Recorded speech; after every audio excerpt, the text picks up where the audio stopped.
Welcome to the Australian Weight Loss Surgery Podcast, where every 2 weeks we explore all the aspects of the weight loss surgery journey. You'll hear from a range of experts including bariatric surgeons, psychologists, patients and dietitians sharing up-to-date informative advice to help fast-track your long-term weight loss success. Welcome back, team, to the Australian Weight Loss Surgery Podcast. Today I've got with me Glenn Mackintosh from Weight Management Psychology in Brisbane. Welcome, Glenn. Thanks so much for having me, Jacqui. My pleasure. Thanks for coming along. Now, others might recognise you from such places as The Biggest Loser.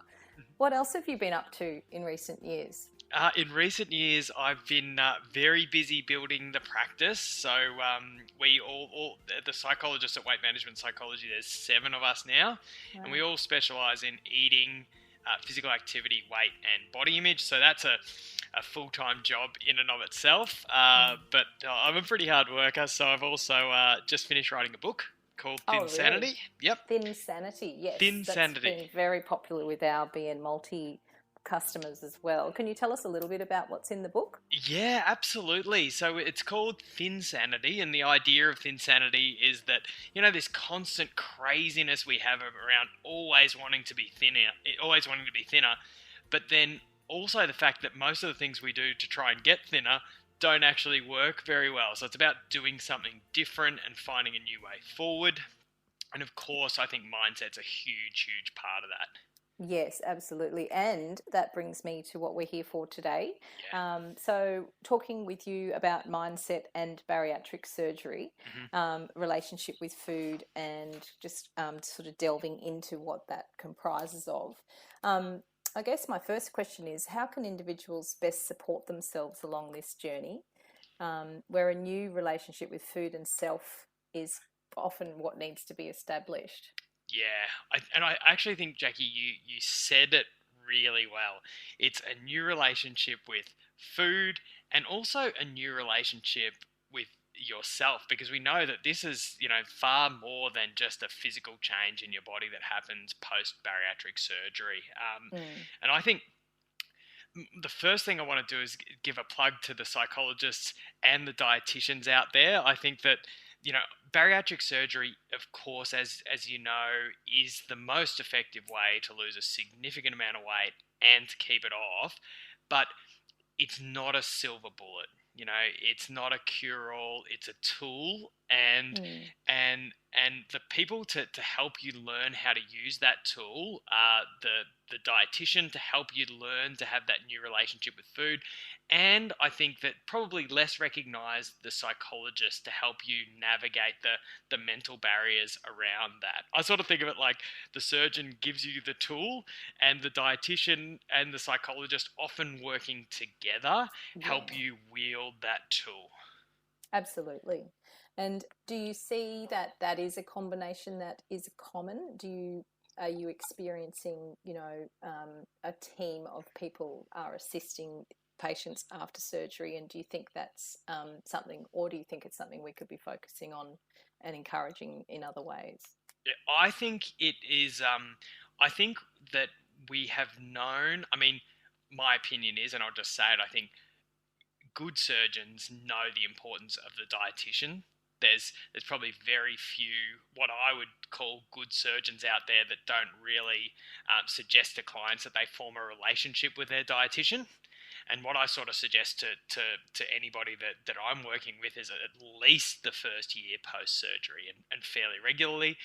And I think that people are starting to realize the importance of the psychology. So we are fortunately starting to get bariatric surgeons and the dietitians working with them, and also the patients themselves starting to realize that there is a missing piece to the puzzle.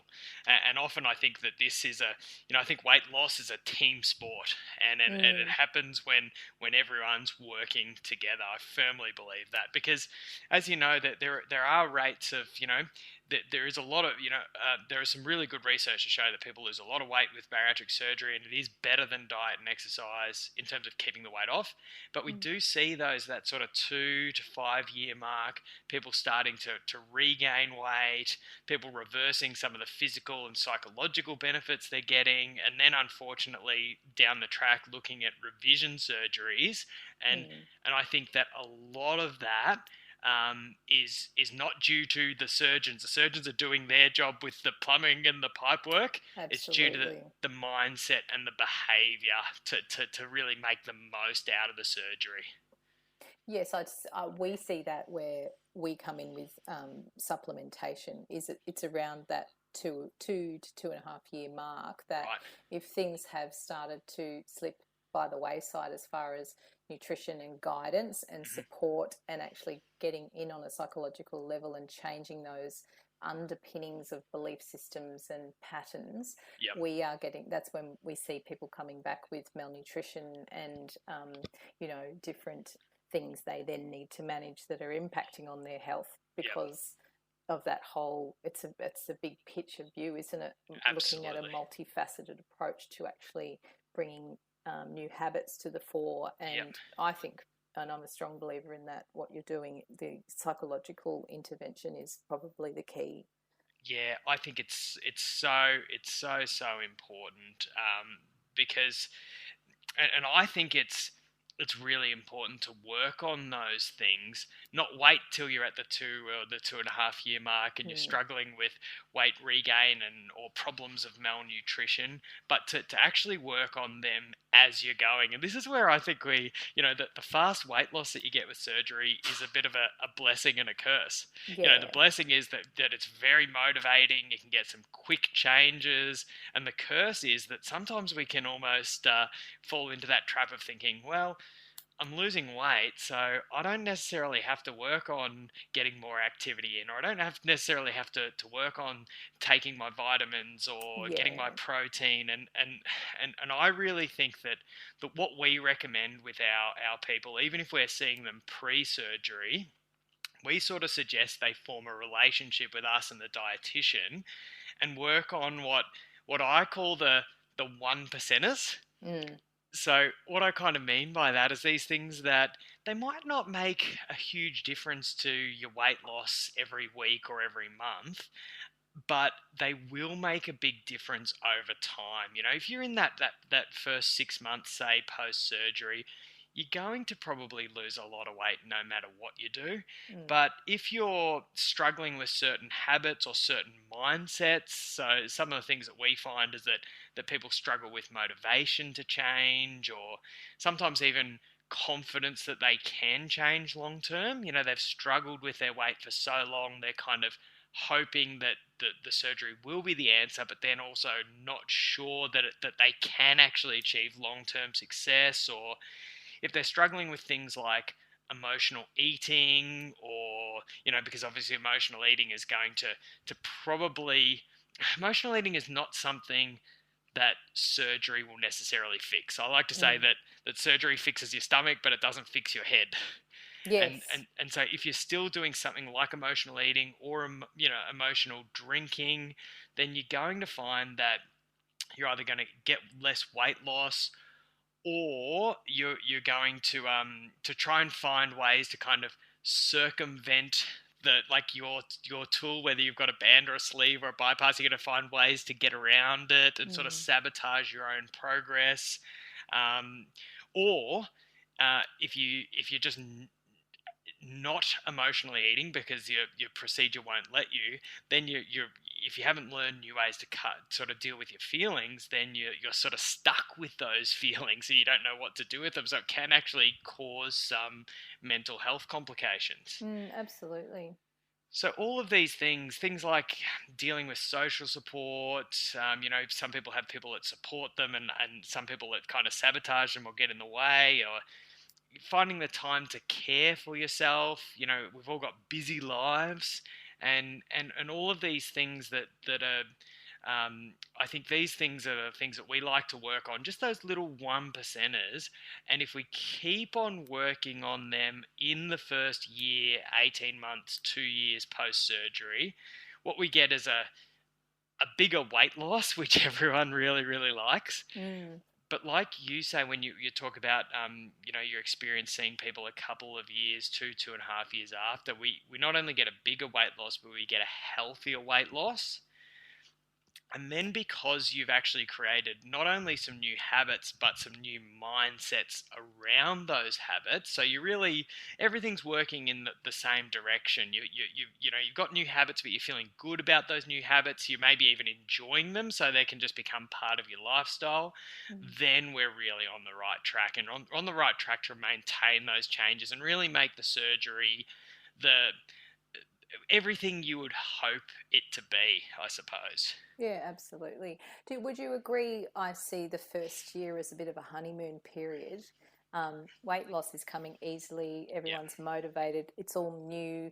They're getting the external input that, comments from friends, neighbours, whoever, you're losing weight, you're looking great. And a year down the track, it seems that sort of external motivation starts to dissipate. Would you agree that that's a time when support and this whole sort of approach to that multifaceted change is the key? Yeah, I think that there's, for different people, they're going to struggle at different times. Some people, it's like right after surgery, if you've had a complication or something like that.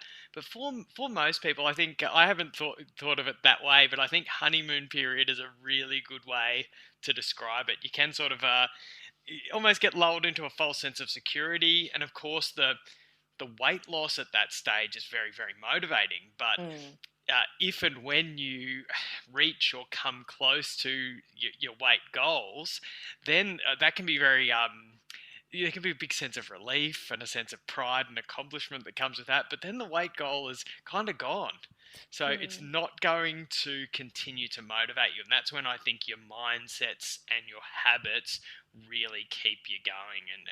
And so I think if you've obviously, Jacqui, got lots of different people listening to this, and I think plan A is to continue to work with, firstly, your surgeon, and the specialist doctors associated with your surgery, but then also your dietitian and your psych to try and prevent this. But plan B is, wherever you are, is if you're struggling, come back in and connect with health professionals.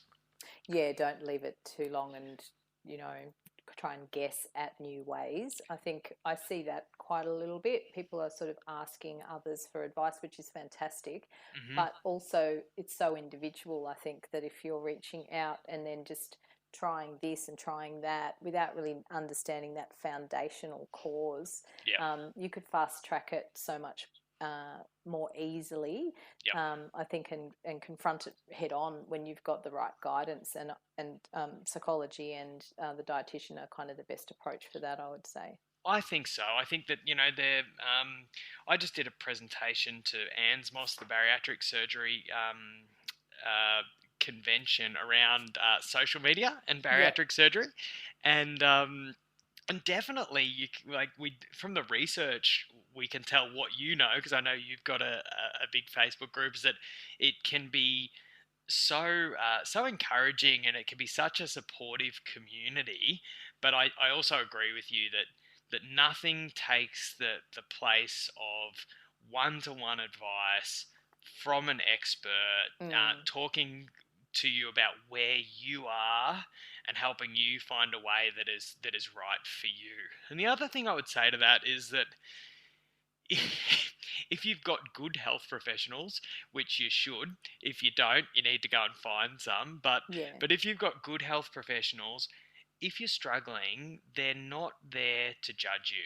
Like, I have this sometimes with my clients come in and they've been struggling, and they say, oh, I don't want to go back and see my surgeon because I'm not doing well, or I don't want to see the dietitian. And I'm really fortunate that I work with great bariatric dietitians and great surgeons. And I know these guys, and I think they're wonderful people. They're lovely people.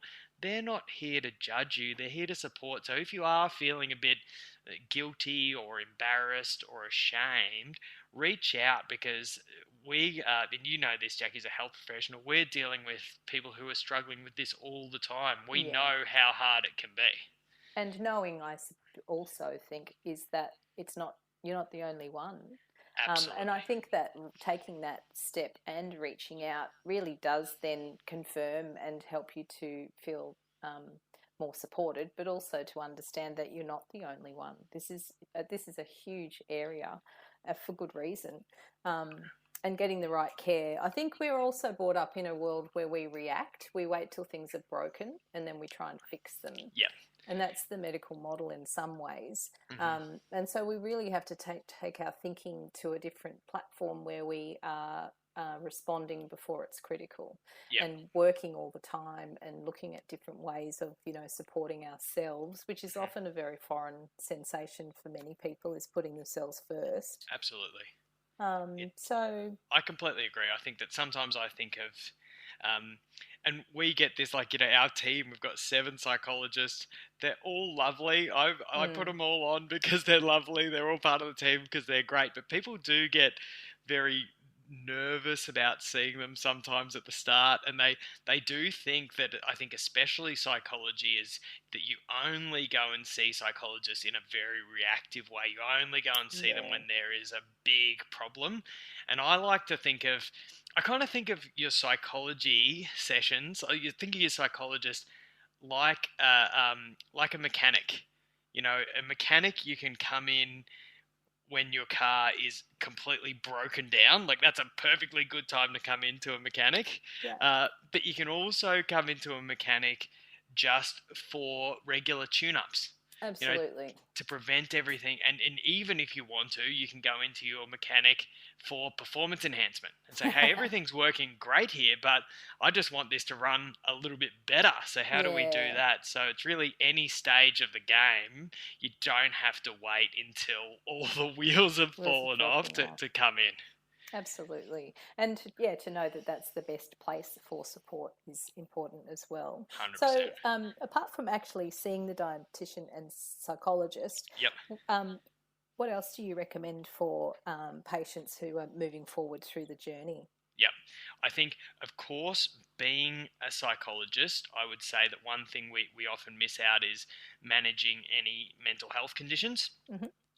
So, for example, we do know that people who have depression tend not to do as well after surgery, in terms of they don't tend to lose as much weight, and they don't tend to get as many. They find it harder to change their behaviours. So if you have depression or anxiety or another mental health condition, we always recommend that you treat that as best you can as you're going through the surgery, because of course those things are really, they change your life if you get good treatment and you address them well. So it's important in and of itself. But we actually recommend that people treat those mental health conditions so they can get the most out of surgery. Right. So that's you are actually, that if we can treat depression or manage problems that are going on in your life, or make sure that you're managing any mental health conditions that you have, you're not only, that's obviously great for you. So we want to be doing that anyway, but it will also mean that you're going to get better results from your surgery. Absolutely. Yeah. That's interesting. And are there any other aspects you look at as far as either preparing for the surgery or, in the longer term aftercare, things like emotional eating? Yeah, emotional eating is a huge one. There are a lot of those 1%ers. So we kind of will talk with a person and we'll figure out what of those 1%ers might be a problem for you, and then we navigate them as we go. But emotional eating is something that we really, really look out for. Emotional eating is actually, if we take somebody before surgery, so they haven't yet had surgery, someone who is an emotional eater, it's the biggest sign that they're going to struggle post-surgery. It's related to post-surgery binging. Right. It's related to less weight loss. It's related to a higher rate of regain. And it's related to, how do I say this? We know that in general, people who get bariatric surgery, it's actually really, really good for their mental well-being in general. But emotional eaters don't get as many mental health benefits from the surgery, because of Right. course emotional eating keeps you locked in a struggle with your food even after you've had the surgery, because it tends to be one of those things that that surgery won't fix. Right. So if you're an emotional eater, we really say to people, you really want to work on that individually, because if you don't, you're either going to try and cheat your surgery, Yeah. or if you've got a lot of willpower and you don't cheat your surgery, you still haven't learned new ways to deal with your feelings. So you might actually be losing weight, and you might be getting all of that reinforcement from people and even your health professionals, but you might actually end up feeling worse because you haven't learned new ways to deal with your emotions. And that's where you can, even run the risk of doing things like turning to other ways to manage your feelings, like drinking or substances of addiction or other ways to cope that don't necessarily help us so well in the long term. And I guess that's where you come in, is looking at constructive ways to channel that energy and the coping of different situations that trigger that emotional response. 100%, because emotional eating, the way that I think most psychologists would see it, certainly the way that I see it, is not actually an issue with food. Food is just the symptom. It's just the unhelpful coping mechanism that you're using. The actual problem is that we haven't learned ways to deal with the unpleasant emotions that we're experiencing, whether that's fear or sadness or anger or loneliness or stress or all of those unpleasant feelings. So absolutely, that's definitely what a psychologist would help you do, is help you identify, well, what am I feeling at the time? Because sometimes that's a really hard first step for us to actually figure it out. But then really looking at new ways that we can manage those feelings. And I guess you need to find tools to preempt when you know something's coming up that can be a trigger. It's up to that patient practitioner relationship to work through those and give tools to help with foreseeing these situations. And okay, so this is coming up, and what do I normally do, and what might I do? Absolutely. And so I think replacing, I don't think we can just take something out without replacing it, because we'll totally always revert. So it's learning to put something Yep. positive in that place. Of Absolutely. I call them what we more normally marvelous do. methods to manage your moods. Wow, And I love the sound of that. Yeah, and the cool thing is, Jacqui, when we talk about preempting situations and learning these more marvelous methods to manage your moods, it's the good news is that most of us only have a handful of situations that give us these unpleasant feelings, but they just repeat themselves over and over again. So the good news is that when you talk with your therapist, or you find out your own way of dealing with these feelings, then once you've done that, every time you get into that situation, you now have a template for how you're going to manage it. So you don't have to really come up with new things for every single situation. You probably only have a handful, and you have to learn how to deal with those. And then over time, of course, you do that enough, these more marvelous methods to manage your moods end up becoming just second nature. They become the habit. Who you are and what you do. Yeah. And that's the key, isn't it? Of all of this this whole process is bringing a patient to implementing a tool, which is the surgery, and then all of these different methodologies of trying to work out the new way we do things. And that comes from surrounding yourself with good care, as well as good guidance, but also who you're associating with outside of that, friends, family, that sort of thing, and surrounding yourself with that kind of positive input. Yeah, absolutely. I did my research for my master's in psychosocial factors in weight loss. So how your mindset and how your social situation affects your weight loss. And what I found, actually, it sort of confirmed prior research to suggest that about 30% of your weight loss results are not due to your starting weight or due to how healthy or how old you are, but about 30% of your outcomes are just due to the influence of other people around you. So I think that is really, really important. Like you say, to get the professional support around you, but then also to manage the other influences in your life, your work colleagues, your friends, your family, and really enlist their support and really make sure that you're protecting yourself from any sabotage. And then also, I suppose, navigating the changes in relationships that often happen post-surgery. And that we will save for another podcast coming up shortly. Totally. We'll discuss in depth the relationships and the changes that we may or may not see after bariatric surgery, but ways of managing all of those influences and I guess coming together as the best version of ourselves as we can, with 30% being the influence. It's a massive part of life that plays a key role, isn't it? Huge part of it. I was trying to keep my master's research simple and just Wow. study the mindset stuff. And the more studies I'm reading, the more I'm like, I can't actually study someone's mindset without and ignore all the people around them. It just doesn't actually make sense. So that's why I sort of broadened my study to include your own headspace, but then also how the people around you either help or hinder. So it's just such a big part of it.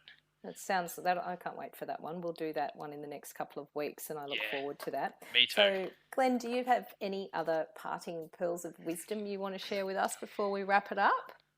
I do, and there is obviously a lot to this because I think we've had a really good discussion on the importance of psychology and also on emotional eating. But I just wouldn't mind just giving everybody almost a little template, and this, don't expect yourself to be perfect at this because this does take a bit of working through, but just a little almost a template for what they can do if they're feeling emotional eating urges. And what I would do is I would just suggest to you that if you are, we emotionally eat in a million different situations for a trillion combinations of emotions, but really all emotional eating boils down to is one of three things. It's we've got some unpleasant feelings that we're looking to resolve through food. We've got some unmet wants or needs that we're trying to meet through food, or it can be a sign that something needs changing in our lives.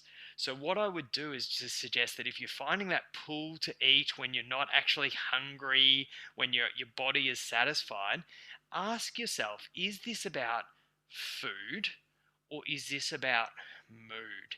And if there is a feeling you need to resolve, there'll probably be better ways that you can learn to resolve it. Because let's face it, emotional eating doesn't actually work that well. It doesn't make us feel a lot better. We might feel temporarily better. The long-term outcome's not awesome, is it? Yeah, and often I call emotional eating double dipping on a bad mood, because it's like often you have this temporary relief, but then you have your old unpleasant feelings come back. Say you're stressed, you eat, you're calm for 5-10 minutes, then you go back to being as stressed as you were, but now you have a side order of guilt or shame or frustration with yourself. So I think that I would just encourage people to not expect themselves to be perfect at it, but if you're finding you're getting these emotional eating pulls, ask yourself, is this about food or is this about mood? You might find that you can find a new way to deal with your feelings.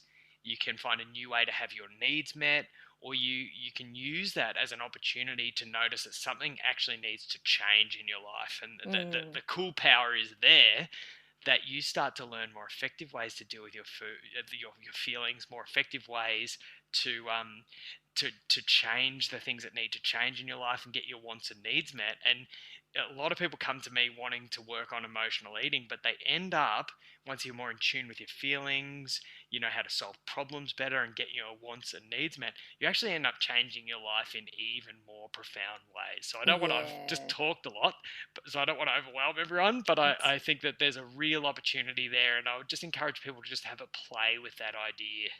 I think there's some opportunity there for a deeper and richer experience, isn't there? It's not always an easy road, Yep.